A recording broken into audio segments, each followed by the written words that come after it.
My rock bottom was a really big rock bottom.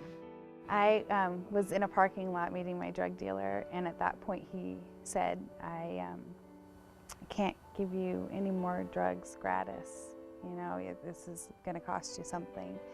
I started bleeding everywhere. I couldn't stand up, even in the morning, without drinking. I had called in a forged prescription for the millionth time, and I went in there, and I had my 3-year-old Olive with me, and Vivian was at school.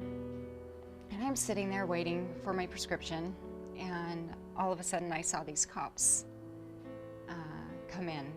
I got back in my car and I drove home, and as sick as could be, and going through withdrawals, and having my mom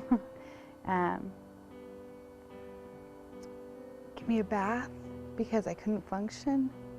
Here I was at the Costco where all the Normandy Park moms go to of, you know, my kids' schoolmates, and I was getting arrested for forging prescriptions.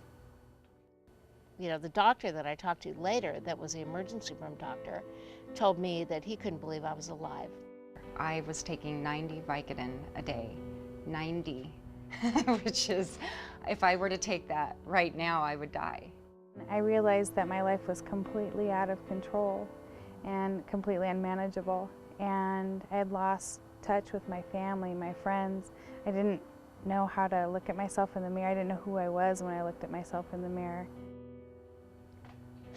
To remember the time that my daughters would come and jump in bed, and I couldn't get out of bed.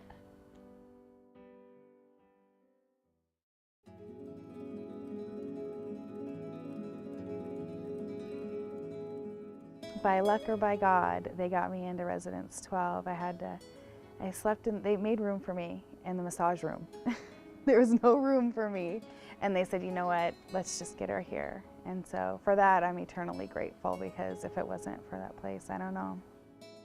My friend Bill, the one that I had called, who had 15 years sobriety, he told me, absolutely hands down, you're going to Residence 12. There's no other option. I said, okay, that's it. I'm going to Residence 12. I'm checking myself in. You know, the first night that I was at Residence 12, it was so nice to just be in a bed, and I knew I was safe. I also knew that my family knew I was safe.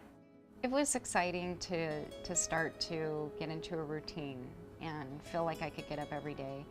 When I was in group with other women, there were no qualms for me as far as talking about the issues that I was dealing with. It wasn't just my addiction, but I also had issues with men. I had issues with eating disorders. I had so many issues that I would never have talked about if I was in a mixed group of men and women. I wouldn't have felt comfortable. Because there's a certain way that women can open up to each other that they just couldn't if there were men in the room. It's the sisterhood I never really had. You know, when I was out, you know, drinking and using, I hated women. They were my competition. And once I got sober, it was amazing. They're my support. There was everybody from the soccer mom to, you know, the young 18-year-old girl to, you know, to me. And we all had one thing in common, and that was our addiction, our disease. And once you strip down all those labels anyway, we're all the same. And you get past all of that, and then you really start connecting with people, and that's when you can see the changes starting to happen.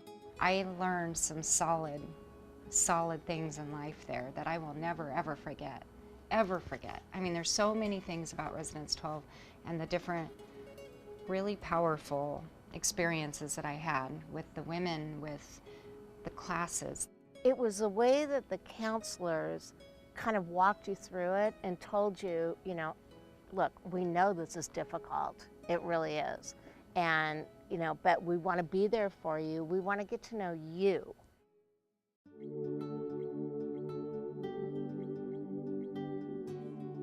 What it meant to me to be able to go to a treatment center that was gender specific and where I got the tools that I needed was I was able to become a productive citizen again. You know, I was a thief, I was a liar, and I was not to be trusted. And now the job that I work at, I actually process payroll, and I have an amazing relationship with my family again. And I feel like without the tools to be able to deal with the fact that this is a disease and that it has to be treated like that, then I don't know where I'd be. I would probably not be here. It's been a year this last February, and I've been promoted to manager and received 2 raises, and it's an industry I knew nothing about going in, and all these wonderful things have happened. No, I would not have been able to get this job if I had kept up using. It's very fast-paced, requires a lot of energy, requires a lot of my brain, and I'm just so thankful to be there. I really am. I walk in every day with a smile on my face, and thankful that I have it. I really do, because there's no reason I should be there other than I've learned to take action and to, do these things, and recovery has helped that, absolutely. I just see the beauty of what I have, and I feel as though I deserve it. That's one thing that my family, especially my husband, has taught me, that you deserve being loved, you really do. Hi, kids! I'm a much better mom now without it.